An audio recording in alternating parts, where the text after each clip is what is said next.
देवावर आपली श्रद्धा वेगवेगळ्या पद्धतीने दाखविण्याकरिता अनेक भक्त नानाविध उपाय करतात.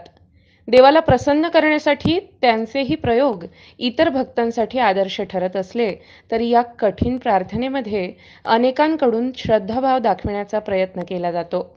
अकोल्यातील अशाच एका 71 वर्षीय रजनीकांत महादेव कडू यांच्याकडून श्रीरामाप्रती आपली श्रद्धा अर्पण करण्यात आली आहे.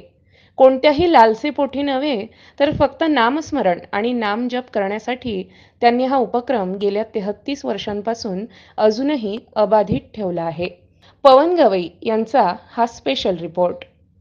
रजनीकांत कडू हे अकोला जिल्हा परिषदेच्या ग्रामीण पाणीपुरवठा विभागात पंप ऑपरेटर म्हणून कार्यरत होते. लहानपणापासूनच धार्मिक असलेले रजनीकांत हे कनकेश्वर देवी, रमेशजी ओझा यांच्यासह अनेक संतांचे प्रवचन ऐकत होते. त्यांचे प्रवचन ऐकून त्यांना श्रीराम स्मरण केल्याने सर्व दुःख दूर होतात असे रजनीकांत सांगतात. 1989 पासून त्यांनी श्रीराम हे 3 अक्षरे कागदावर लिहिण्यास सुरुवात केली.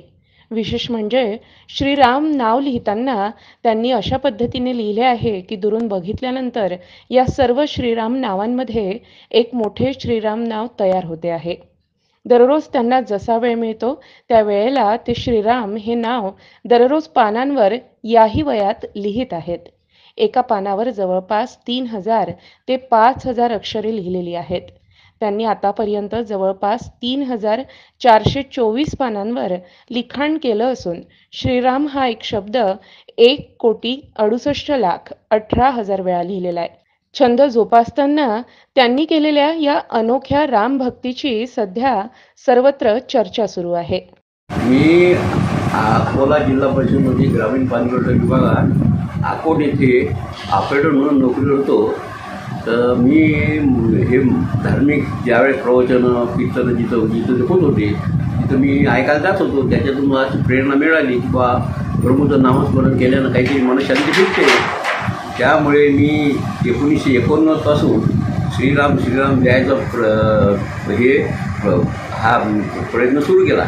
त्याच्यानंतर आतापर्यंत मी ते ज्यावेळेस मला एका वेळ मिळते त्यावेळेस मी हे श्रीराम लिहित असतो